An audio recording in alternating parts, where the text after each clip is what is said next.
paz do Senhor Jesus Cristo, que Deus ilumine a todos e derrame da graça dele sobre a vida de todos. Uma boa tarde, espero que aqueles que possam assistir de tarde, ou aquele que assista de manhã, cedo, um bom dia, ou aquele que vem assistir à noite, uma boa noite. Eu quero tratar aqui com meus amados irmãos e com o ouvinte que vai assistir esse vídeo, que o texto que eu quero tratar aqui é sobre a segunda morte e a primeira morte. A primeira morte ela é dada a todos aqueles que respiram na terra. Ora, por quê? Pela desobediência do homem, ele pecou e por isso todos morreram.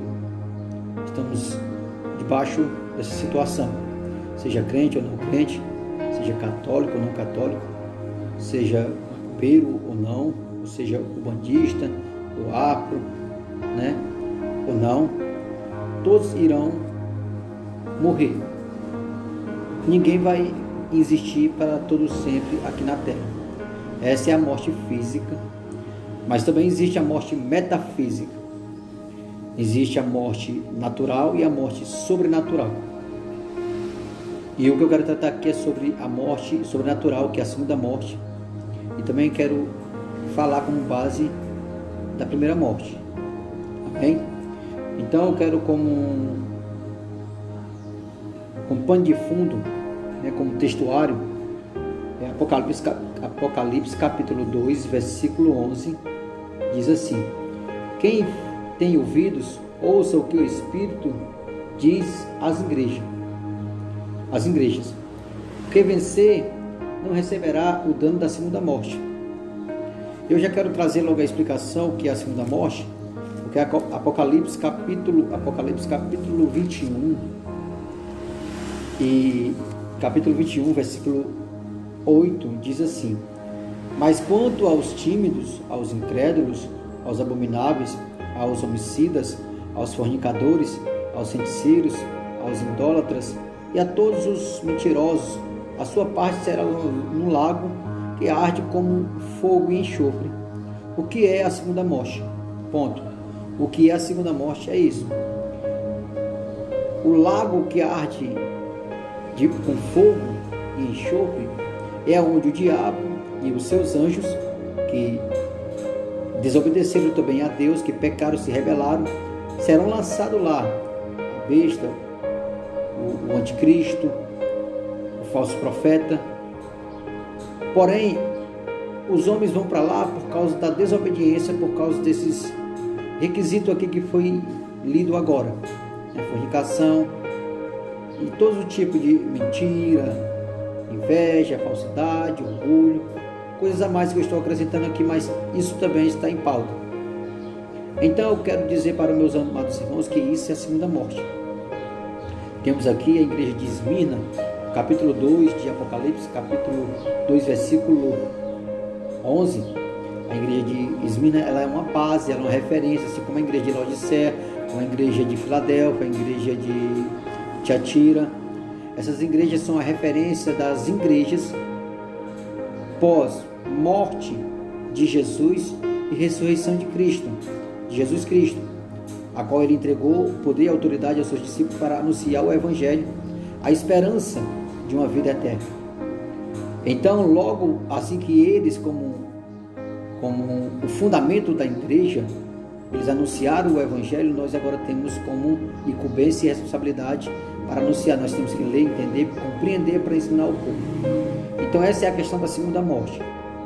A primeira morte, todos irão morrer, seja animais, répteis, quadrúpedes, seja aves, peixes, seja até mesmo todo ser que respira, o ser humano, todos irão morrer, ninguém escapa. Porém, nós temos essa oportunidade vinda de Deus, através de Jesus Cristo. Lá em João capítulo 3, versículo 16, diz que Deus amou o mundo de tal maneira que deu o seu único Filho para que todo aquele que nele crê não pereça. E esse perecimento é a segunda morte. Não pereça, mas tenha a vida eterna.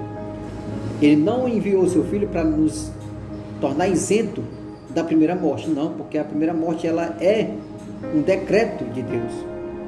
Mas a segunda morte que também Adão passou por ela, mas foi perdoado por Deus, digo assim de passagem, e séculos depois, pós-dilúvio, né, a civilização se multiplicou até chegar o tempo de Abraão, de Isaac, Jacó, Davi, Moisés e etc.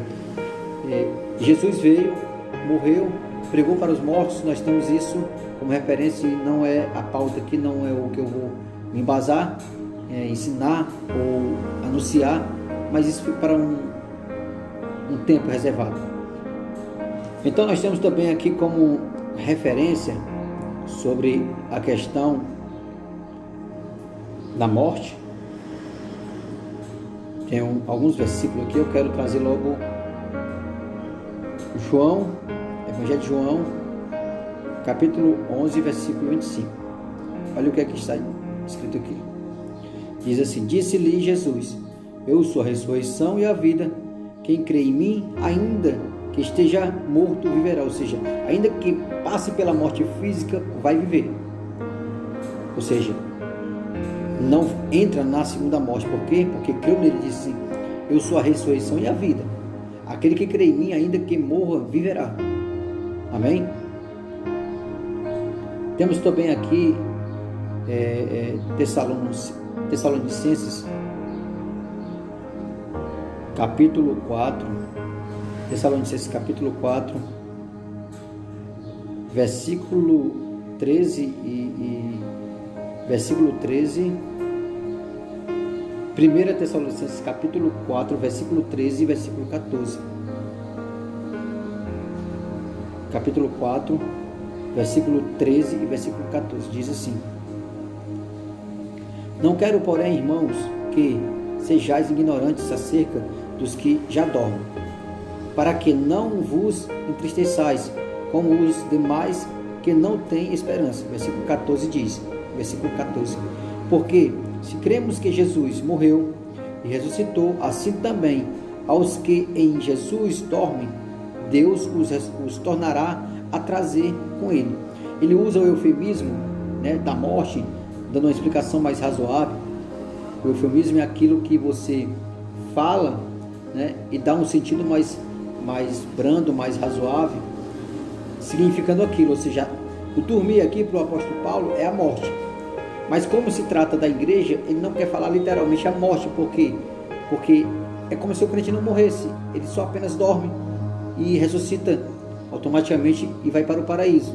Aqueles que morrem sem Cristo são rebeldes, são fornicadores, são desordeiros, são pessoas que totalmente estão longe de Deus e não querem Deus, rejeitam o Senhor.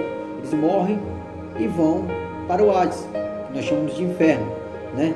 Que é um tempo intermediário que vai para a segunda morte, que é quando tudo for resolvido.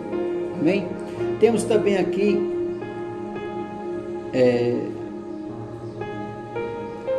Romanos capítulo 6, e versículo 22. Romanos capítulo 6, versículo 22, diz assim, versículo 22, diz: mas agora, libertados do pecado e feitos servos de Deus, tendes o vosso fruto para a santificação e por fim a vida eterna. Por fim a vida eterna.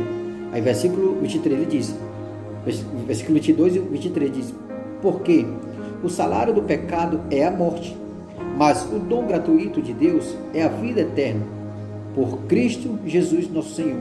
Ele coloca, né, como comparação, o salário do pecado é a morte, e claro que também isso se coloca na morte física, que está para todos, ninguém se escapa dela, mas ele está falando aqui, levando para o sentido da morte espiritual, que é a segunda morte. Ele diz: o dom gratuito de Deus é a vida eterna. Temos também aqui Hebreus capítulo 9, versículo 27. Hebreus capítulo 9, versículo 27.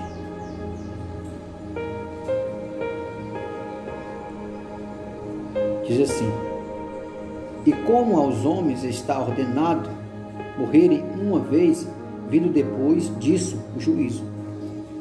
E aqui eu quero também trazer em pauta aos irmãos que está ordenado morrer uma vez e vindo isso depois o juízo. Dá-se a entender que é como se houvesse uma possibilidade, eu não estou afirmando, mas como se houvesse uma possibilidade de alguém que não transgrediu de uma forma que não tivesse mais como escapar da segunda morte, e essa pessoa tivesse no processo da morte, no juízo de Deus, sendo, digamos assim, sendo absolvido. Aí você pode dizer, mas pastor Edivando, como isso pode acontecer? Bom, é apenas o que eu estou lendo aqui, é dar-se a entender, não estou afirmando. Mas nós temos também Mateus capítulo 12, Mateus capítulo 12,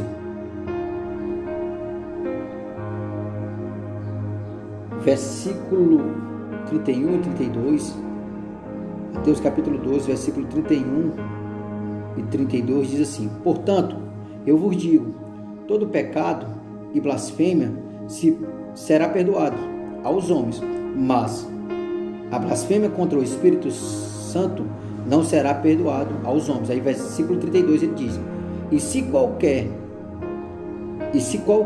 disser alguma palavra contra o Filho do Homem, ser-lhe-á perdoado. Mas se alguém falar contra o Espírito Santo, não lhe será perdoado, nem neste século, nem no futuro. Foi Jesus que disse. Os estudiosos, eles têm o quê? Eles têm sempre uma carta na manga para poder desvendar isso de uma forma. Mas vamos ser sinceros, o que foi que Jesus falou, você entende e eu entendo. Ele disse: aquele que blasfemar contra o Espírito Santo, disser qualquer coisa contra o Filho do Homem, né, contra Deus, mas se for contra o Espírito Santo, não será perdoado nem nesta vida, nem neste século, nem no outro. Como se tivesse possibilidade de no outro, ou seja, pós-morte, né, nesse processo, antes de ir ao Hades, né, e antes de ir a vida eterna, antes de ir para o paraíso, esta pessoa tivesse condições de ser absolvida. Fica ao seu critério de tentar investigar, examinar sobre essa questão. Mas isso é muito importante, e eu creio assim que o nosso Senhor é misericordioso. Embora os homens não sejam misericordiosos, mas Deus é. Embora os homens não sejam bons, mas Deus é bom. Embora os homens não perdoem, mas Deus perdoa. E por Ele perdoar e por Ele amar e ser misericordioso, Ele enviou o seu Filho para me salvar e te salvar. Amém? Então, um cheiro no seu coração, um abraço, que Deus te ilumine. Se não tiver sido esclarecido, uma coisa foi certa: você vai ficar um pouco mais confuso. Mas que Deus te abençoe, te ilumine e você cresça na graça e no conhecimento. Tudo é possível e estaremos de volta a qualquer momento com novos vídeos para a honra e a glória do Senhor Jesus. Que Deus te abençoe e te ilumine. Amém.